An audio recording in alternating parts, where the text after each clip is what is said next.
Hey brothers, I'm about to wax my chain and walk you through the steps and why I think it's like the best type of lubricant for a chain. All right, so why wax a chain? So it's a very clean finish. It's not wet. Even dry lube kind of comes off and gets on your fingers, and you know it's I don't know. I just like the clean feel of it. It's also very quiet. And it doesn't take a lot of work. So let's get into it. All right, so first I am going to take off the chain. All right, so this is a SRAM.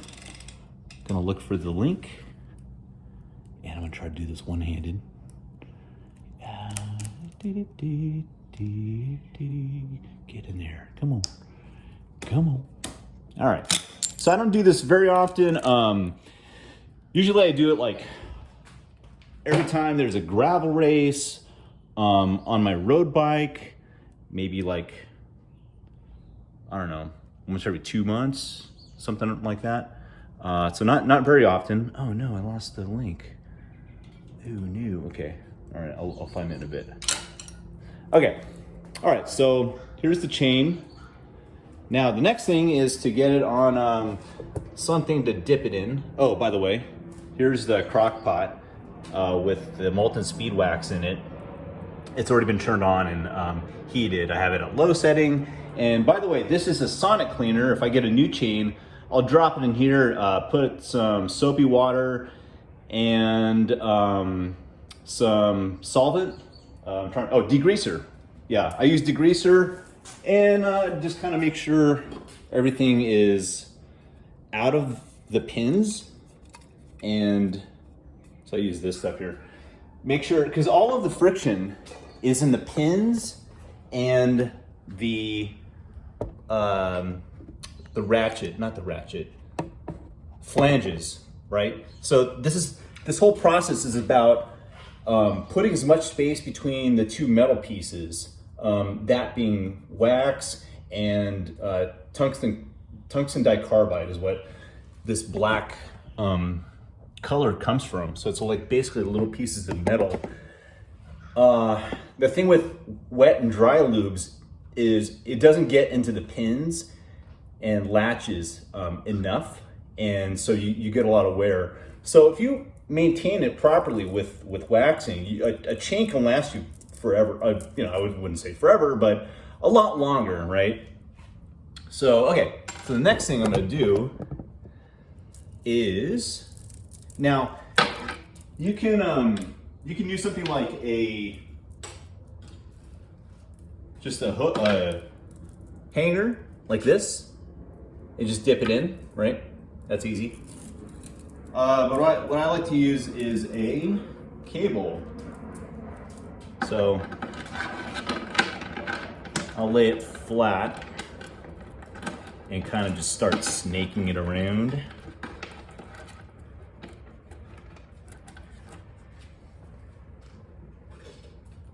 Then I'll get a cable and thread it through, because this stuff is very hot. You do not want to put your hands in it unless you're a tough guy,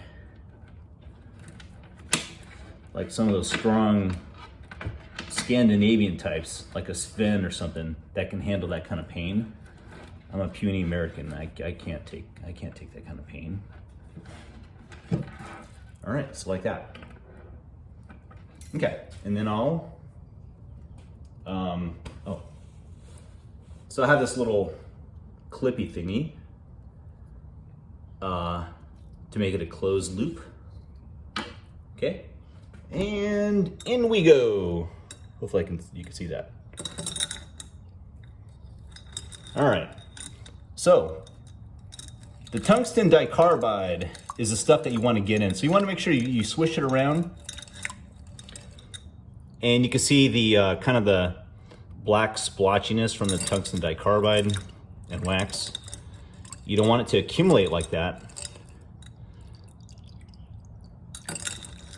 So you want to make sure it's nice and mixed. So sometimes I'll leave it in there until I stop seeing bubbles.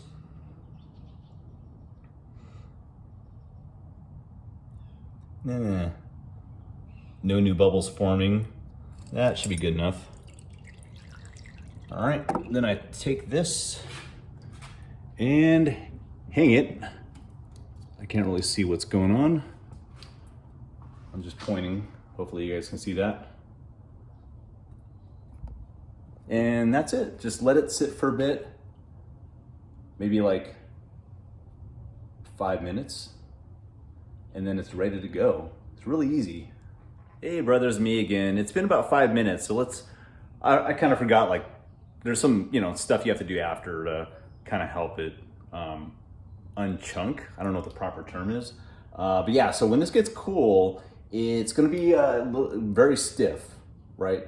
Kind of like your clothes, if you got them wet and you went out in the freezing cold, they become all stuck, right?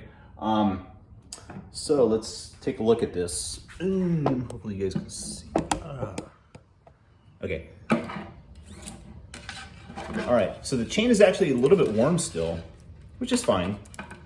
Okay, and so what I normally do is, now the excess wax, it's gonna kind of slough off over the course of, the first few pedal revolutions when you put it back on. But what I like to do is I kind of just bend it a little bit, kind of just get it going. And if you want to be super particular about the shine on your chain, you could take a cloth and just kind of like do kind of a scraping thing and to take off. But over the course of riding, any kind of wax, remnant wax, like you could see some kind of accumulations here, right? You could rub it off if you want. It doesn't harm anything. And notice, like, my finger is still very clean.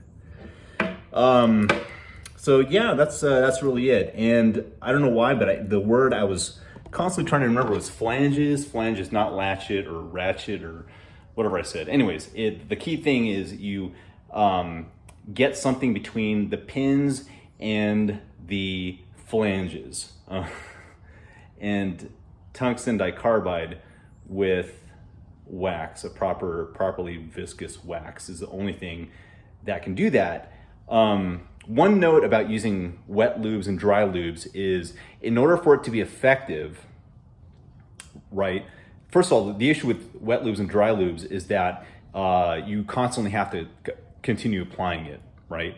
And if you're doing a super long event, especially a dirty one, you have to basically apply it mid-ride. With waxing, you don't have to constantly apply it unless you're fine with a little bit of friction and noise. So that's another drawback with wet and dry lubes as compared to waxing. So in my estimation, waxing is the way to go because no mess, longer lasting, you don't have to buy as many chains. And yes, there is a little bit of upfront cost. You got to buy a crock pot.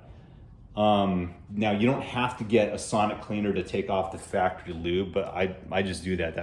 But I don't know. There's nothing definitive about taking off factory lube before putting it in wax. I don't think it'd be a big deal. I think what would happen is the factory lube would kind of melt off the chain anyways and kind of just get lost in the ether. So anyways, if you have any questions, just reach out to me, ask me. This is definitely the way to go, and can save you lots of headaches and hassles in the future. All right, that's it for me. Bye.